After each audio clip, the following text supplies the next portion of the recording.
watching Morning at NTV.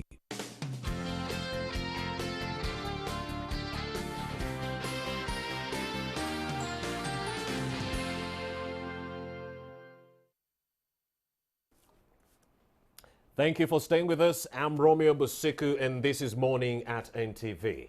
One of post-Africa's gravest challenges post-independence has been value addition and never-ending barriers to trade. Would you agree? Yes. With intra-Africa trade at a disheartening 15%, indeed the past 2 decades have seen Africa's greatest trade partners hail from the East. However, Operation Wealth Creation, the Office of the President and Uganda Investment Authority seek to change the narrative through fostering regional integration, cross-border investments, and business development through regional infrastructure development.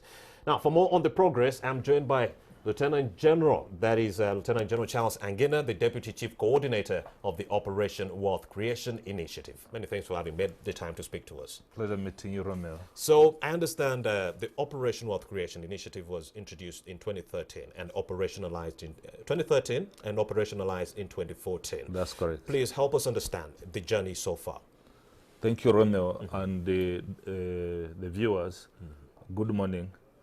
Operation Wealth Creation, which was initiated by the president through his initiative of ensuring that he deals with initially with the Fronasa veterans whom he met when he went to do field tour in Rwenzori and in Rwenzori.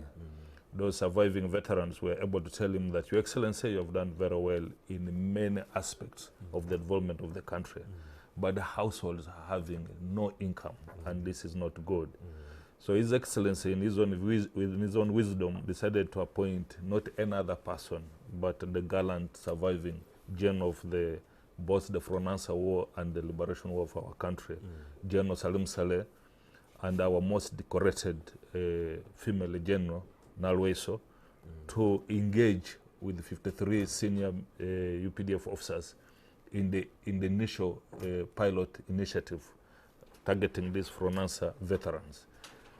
The primary initiative of supporting households of these Fronasa veterans was very successful, and this instigated most of the members of parliament to urge the president that, look, if this has worked very well, therefore, it is important for you to roll in the entire country. So from 2013, 2014, it was therefore rolled in the entire country. In the rolling of the entire country, the president now had to engage 300 other officers of the UPDF who were taken through Makerere University, trained and made to understand their mission, and then they were able to roll the entire country.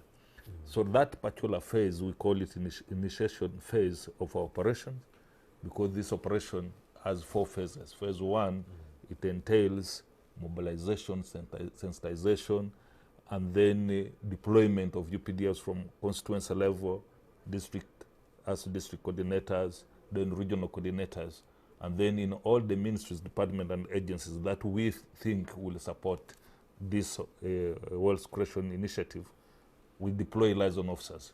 Then we have directors affiliated to different aspects of these operations, and then the chief coordinator of operational creation, whom I deputize, takes that level. Then we address ourselves to our minister for presidency, and also from there to the Right Honorable Prime Minister, and then the president. But most of our activities in the first phase had to do with agriculture, because we recognize that agriculture is the backbone of our economy, and so many of our 68% of our population who are outside the money economy are really people who do agriculture for survival. So in that particular phase, we realized that there were gaps that were failing the initiative. One of them was late delivery of the inputs. Yes. At times poor quality of those inputs, and then unpredictable weather conditions, and also there's element of corruption and mismanagement. But in a nutshell, we realize that we need to continue to engage the farmers. So the second phase, which is a very critical phase, is the phase we call stabilization phase. And then the third phase is called consolidation. And then the last phase is called handover phase. The handover phase. And then exiting. So I will take you through quickly to give you that background. But in the second phase, General Salim Saleh said we must find out what can we do better in this phase in order to bring the stability after all these challenges were identified. So he went and camped in Rwenzori for a period of 7 months and plus. And in that sacrifice, he never came for Christmas, he never came for the New Year, he never came for Valentine, not because he doesn't love, but because he wanted to love the entire country. He's a patriot.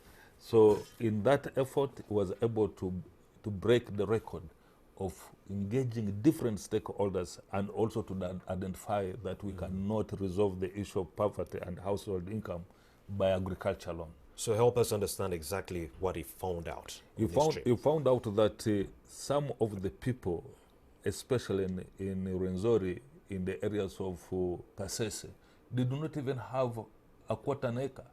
They have plots. And when we talk of commercializing agriculture, you cannot commercialize agriculture in Kasese. Indeed. Because of the terrain, people have plots on that ruggedized terrain of the mountain. So the best you can do is to give them other local economic development. And Rwenzori is so endowed with different opportunities. Indeed. So you don't condemn them to agriculture when they can still be able to make household income outside agriculture. So how will the Operation Wealth Creation Initiative help these farmers in the Rwenzori sub-region make that important shift? It's really important, from subsistence to commercialized agriculture. So agri-led is that whatever we do with agriculture, we must achieve at least a cottage industry of value addition. Yes. And how do we achieve that one? We must aggregate households in order to create what we call primary society. That primary society will eventually grow to a secondary society, and from secondary society to a cooperative society, and eventually the sustainability in whatever they are doing. So in primary society, in our initiative, and wanting to ground them very well and be able to manage them the way we do in the military, we decided that there will be 61 households that we bring together to constitute what we call a primary society. But for you to achieve that in a rural setting, you must give them governance committees so that they are able to be self-accounting. So we said we shall have management committee, and this management committee will be of 9 members. And then there will be supervision committee of 7 members. Then there will be finance and investment of 5 members. And then 5-member committee of technical, because we are going to bring you technical equipment for production, for value addition. We don't want it to fall in the hands of people who are going to just mismanage very expensive equipment. So this is 26-member management or governance committees versus 61 and above. We don't mind the number going beyond 61, but the basic minimum will be 61. We don't want to take all these resources to one very productive family. You may find somebody with 45 children, and you find that they say we constitute the number, but it's just one household. Yes. And yet we are moving away from household, but aggregated households, so that they share whatever equipment we bring. It is shared facility. And we have realized that when we do that, one shall bring stability. And then we also recognize that you cannot have everybody in a rural model. So in the urban model, we are going to have 41 and above, and then the governance committee of 18. Where we had 9 members of management, we are going to have now 7. Where we had 7 for supervision, we shall have 5. Where we had 5 for finance and investment, we shall have 3. And where we had 5 for technical, we are going to have 3. So it is 41 and above 41 versus and above. 18. While the other one is 61 and above versus 26. With that, we know it is sustainable. They will grow from primary, society, secondary, and ultimately To the cooperative. So when we talk of consolidated, we shall now consolidate these small secondary societies into a cooperative society in our third phase. That's consolidation. And then when we hand over, we shall be handing over a very solid group. We shall be handing over cooperatives to the means of cooperative. We shall hand over well-organized traders to Ministry of Trade. Then we shall hand over well-organized industrialists who started from cottage, medium-sized to mega industry, to Ministry of Industry, for proper management and regulations now by the Ministry of Cooperative. Then we go and ask the President, give us another assignment. This one we are done. And each household will be handing at least 20 million Uganda shillings. And I know this is achievable. Very, very big shift, yes. This is achievable. This paradigm shift, the element, this is agro, but there's the other element which is the lead component. The lead component is the component where we say local economic development. Where we can't do agriculture, can we do service sector? Where we can't do service sector, can we do tourism and tourist-related industries? If we can't achieve that, can we go to minerals, the artisans, artisanos, can we organize them? And so that they can also be able to benefit on what they think best works for the ecological zone. If we can't do that, can we bring about innovation and technology so that people can also be able to tap from there? Because public service and civil service, the number of people you can employ is so limited that you cannot be able to rely on that in job creation. But we can create jobs in all these other areas I've just alluded to. How is this symposium that will be held between January 30th and January 31st? This time around, how is it going to supplement government's overall development agenda and Vision 2040? Remy, we are not doing a symposium. We are doing an expo. There's a big distinction between symposium and expo. The Rwenzori Investment Expo. Yes. Expo. So this Rwenzori Investment Expo, it's one of the activities of the investment on agri-led. Is it the third symposium? Yeah, it is an expo. An expo. And this expo is going to look at different menus. One of the menus, which is very rampant, which will be very critical for that area, it has a lot of endowment, it's tourism. And the Ministry of Tourism is on board. But the entire investment, this Rwenzori Investment Expo, it's anchored under the Ministry of Finance. They are the ones who are taking critical lead. We are just the conveners. You're not allowed to convene, so the good opportunity, and then the means of finance took over as the main. So how will the whole expo supplement government's overall development agenda and its Vision 2040? It is going to supplement and support the government because we are bringing different small holders, medium-sized holders, and mega investment holders in the whole region of both in Uganda and DRC and the countries in the region who would be interested to do business with us. Why this expo is going to be very unique is that we are going to have different tents. The tents for agriculture and agro-industrialization will have their business discussed and eventually sign MOUs. The two different MOUs, the MOUs to do with the PPPP arrangement and the MOUs to do with the PPCP, that is private community partnership and then private-public partnership. So that is the distinction it's going to have. And then we are also going to have the tourism tent where all the tourism and tourism industry can be able to sign their MOUs. Then we are going to have the mineral resource tent where we are also going to have those deals signed and agree to move forward. Then we are going to have the private sector kind of investment in the service sector. We are also going to have them come on board and so forth. So the entire thing is going to bring the private sector players, then the community players together with the government, coming together to ensure where government would not be able to play effective role in terms of limited resources, we shall sign the PPP and the PPCP.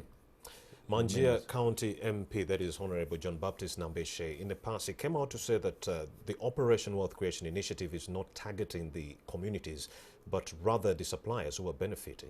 What do you make of that? Apparently, one can say that, and I respect... Is it valid though? Is valid? Not so, because our target is the households, for them to be able to have at least 20 million annually. But it seems right now it's the suppliers benefiting. What do you have to say about that? Yeah, that is the paradigm shift we are making in the second phase. In the second phase, we believe that if we are going to achieve solution and remedies to all this that I've mentioned, of poor quality of inputs, delayed and elements of corruption, we need now to do what we call regional service centers and industrial hubs, so that we have all these items put in where we can have traceability, where we can be able to do quality assurance for everything that goes into that regional service center. And the best one you can quickly be able to go and see the layout, it is just here in Nakaseke, in Kapeka. That industrial park has also a farm service center as a hub that would help. When you bring your supplies to those industries, you can be able to go to farm service center and you are able to pick what you do want to go with. The second thing is that we are going to achieve the use of e-voucher card system, whereby if we have 61 households, we give you your e-voucher card. That's the amount of the contribution which government would have funded you in terms of inputs. So when it rains in your area, you just go to the farm service center, you pick the items you want. We are not going to force you pick this input when actually in your ecological zone you prefer another agricultural input. Or you may want just to buy dryers so that you are able to address what you are lacking in drying. So we believe with this paradigm shift, where we do agri-led and organize the farmers, and then we give them e-voucher card, then we are cutting off all these suppliers who are taking advantage. Any supplier will go to the logistic hub, the farm service centers, then those ones will have been certified by means of agriculture with Uganda Bureau of Standards. Nothing which is fake will enter those farm service centers. And then the farmers will be able to say, we have prepared our gardens, it has rained in our area because of the change of ecological zones, the weather conditions. It rains in Kawempe, but this side of Makinde it's not raining. It rains in Nakawa, you find in the other side of Kamuche it's not raining. So those farmer groups will be able to go when it rains in their side and they pick their inputs and move on. If it rains on the other side, they also go with their e-voucher card. That's the paradigm shift we're making in the second phase. Will it also address the issue of late delivery of inputs, like seedlings? There will never be any late delivery, because you have your money, which is in the e-voucher card. You just go to the stores, which is the farm service center. You buy the inputs and go and organize and plant. Let's talk about Rwenzori as a whole. You're targeting Rwenzori now. We would like to understand what is exactly in Rwenzori that is so magnetic to this Operation Wealth Creation Initiative, and why are you going there in this regard? It is where General Salim Saleh, our chief coordinator, went and benchmarked for those 7 months. Yes. And from there, he was able to come up with very good strategic direction, which gave us this paradigm shift for our second phase, which is stabilization phase. It went to cabinet. The cabinet discussed it and found that it is a project that should not only be zeroed on Rwenzori. Rwenzori will be a pilot area where we put in the first effort, but it's a program now for the entire country. Operation Wealth Creation is going to move all over the 22 regions which the president has clustered for us, and we are going to go and be able to do what Afenda Saleh did to find out what best can work in other regions. But for Kasese, they have a very rich menu. They have tourism, they have oil and gas, they have minerals, they have agriculture, they have service sector, They have they have they have innovation, science and innovation. So it is a place that will certainly bring many countries to benchmark. So right now we are putting 2 industrial parks, one industrial park in Kasese and the second industrial park in Kavarole, in Fort Photo. And Fort Photo being a tourism city, we are going to ensure that we put the bridge on River Semliki, and that will be at the point which is very narrow on River Semliki called Budiba, so that we now have easy movement between Uganda and DRC to avoid people dying on Lake Albert trying to cross with those dangerous canoes. While the aerodrome, the airfield in Kasese is also going to be upgraded into international airport with a 3 to 4 star hotel in Kasese, so that people don't have to be stressed when they land in Entebbe. They take a number of days with challenges on the way. They will fly directly and maximize their time. In your own assessment as the Deputy Chief Coordinator of Operation Wealth Creation, what do you think has been the impact of this initiative on the whole country as a whole? First of all, it has created a lot of excitement. 2, at least now we know that the farmers do not have sufficient land to be in agriculture alone. So we have now come up with other economic opportunities that we have, which we appreciate to God for our country. We have great potential in tourism. Then we have also great potential in the mineral sector and the oil sector. We also have great opportunity in human capital. Recently, when I was privileged to go with a delegation led by Minister of Industry, yes, led by Honorable Minister Werishe to Sri Lanka, and we found that one garment industry in Sri Lanka is able to give them not less than $5 billion wow, from just one garment industry. And for them, they don't even grow cotton. They import textile from India and China, but they're able to make that. And then 95 of the workforce in that garment industry, they are widows of the soldiers of Sri Lanka who were fighting with Tamil Tigers. But they had never gone even to school, all those ladies, but they were able to be trained, skilled, for them to be able to run those modern machines, which makes garments, Mark Spencer, Victoria's Secrets, Gaps, and all these very good names you hear. They supply Europe and America at very high quality garments. But I asked those people, what was really the attraction to that area? They said the government gave them very good condition. They said energy, they charge them 7 US cents for energy. I told them in Uganda it's 5. They said, how? That's cheaper. Then they said stability that the country had created and security. We said for us, we even export security and stability to the region. Then they said the other one was human capital. Then we say for us, here you had to train these widows who are not going to school. For us, our graduates are going to do household work in Middle East. Then the other one was water, fresh water. And I told them, here you are surrounded by Indian Ocean. So you have to clean the salt water to become fresh water. For us, we have plenty of fresh water. Then they said that's the ideal place. If we find that that's the condition, we must put our next industry there. So if that industry comes, we are going to have very many jobs, and I'm sure they will come because we have very good industries. Indeed. I mean, we have very good conditions that can bring any kind of industry. So let's focus on the Rwenzori Investment Expo 2020, January 30th to 31st. Some of the speakers include Matia Kasaija, the Minister of Finance, Butime Tom, Minister of Tourism, King Oyo will also be showing up. But then I'm looking at this whole list and I'm not sure seeing any entrepreneurs.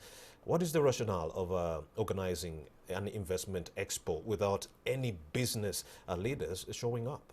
No, the business leaders have shown up. The advert may not have covered all of them. And you will agree with me that Rwenzori does not have only King Oyo. It has... Where's the Mumbere? There's Mumbere, there's the other one of Bundubujo. And all of them are not entrepreneurs, so we are asking right here and right now. But their subjects are. And they are all lining up. Because you cannot put everybody on that advert. If you put it, will be very crowded advert. But there are so many enthusiasm and there are so many players who have come on board. And I would really wish to use this opportunity to invite as many of our entrepreneurs to go and take opportunity. What do you hope to achieve at the end of this expo? We expect to achieve that paradigm shift for people to know that it's not only agriculture that can remove people from poverty, but it's beyond agriculture. We are also going to achieve a good engagement with DRC. We are going to bring about both local, region, and international investors who will therefore see the ideal conditions that this country has, which would make us for sure be the area to come and learn from, and also be able to take this great initiative of the president to the region. Yeah. So in the next 5 years, do you think Operation Wealth Creation would have had that desired impact on the citizenry in Uganda? Yes, absolutely, because if you look at the NDP3, which is more to do with sustainable economic growth through industrialization, this is what our second phase is about. I told you we start with the cottage industry, medium-sized industry, and mega industry. So we are really resonating with the NDP3, and for that matter, 5 years down the road, we shall have really done a serious And of course, impact. I understand it has not been a rosy road for you as Operation Wealth Creation officials right there. It has been balanced with some challenges and some achievements in that regard. So what are some of the limitations you've encountered on your journey to achieve wealth parity in this country? One big challenge is that for us in the military, we want to achieve our missions quickly. Once we understand our mission, we need to move at our speed. So what were some of the setbacks? The setback is that there are bureaucracies in civil service, and the way they do it is not the way we would want things to be done. And yet they keep saying it is because we want to follow meticulously the way things are supposed to be done. But you find there are gaps and time lost. For instance, for us, we would want to say, if the president says he wants us to transform the farmers, and we have to be with the farmers, then we find our vehicles are not being serviced. And if the vehicles are not being serviced, then we lose out on mobility. I see. And then when you ask why, they said, we have to go through PPDA, the process of procurement, but at the end of it, you find it's very expensive, and then it doesn't serve the purpose. Everybody knows that the best vehicles for up-country operations in Uganda is supposed to be Toyota. But the procurement process for us through NADS, they bought us Ford, they bought us Tata, they bought us Isuzu, and they bought us these Ford Rangers. So those vehicles don't have any service center up country. So if you are to do any service, you have to drive it the whole way from up country to Kampala. It's also hard to reach those farmers in the hard-to-reach areas. Yes. So tear and wear, and then it becomes very costly. You find that it's not really the way we in military would have preferred.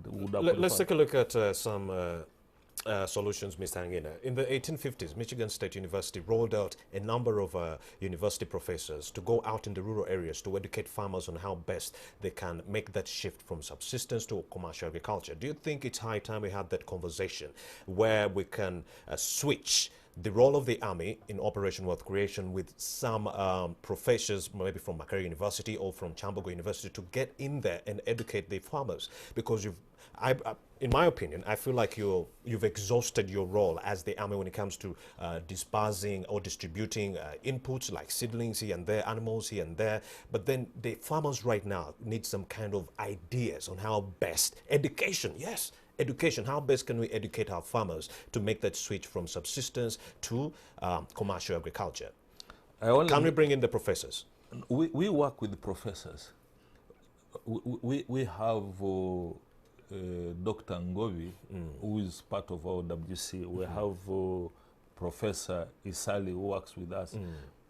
We have, right now, we are working with Professor Pius, who is the Vice Chancellor of the university. Can we make that switch and replace the army with these educationists? No, we work together. We work together. We would not want to start something and leave it on the way. We want to hand over and exit when each household is earning 20 million Uganda shillings. Right. And we believe it's attainable. Right. We have been in more difficult conditions where bombs are raining, bullets are raining, but we survive through God's grace. And then how can this one fail? And I believe even God knows that his people should not be in poverty with the country as endowed with all these conditions of great investment opportunity. Okay. And then we make our people remain in poverty? No, we can't. We are certainly very confident we shall work with the professors, the doctors. Already we are working with them. And then the means of agriculture has a whole directorate of extension services. People who came from Makerere University, we work with them, the whole directorate. So it's a concerted effort from the educationists and the army. Yes, and I believe the president had a vision on this, and it's going to work. That's the Deputy Chief Coordinator, Lieutenant General Charles Angena. Many thanks for having made the time to speak to us, and we wish you all the best in your future endeavors. So the discussion has been centered on the forthcoming Rwenzori Investment Expo that is scheduled to take place between January 30th and January 31st. So we shall continue to keep tabs on that story on that day, 30th to 31st, to give you those details live right here on NTV. Right about now, we're going to take another short breather, but do return with a lot more information. Please don't move a muscle.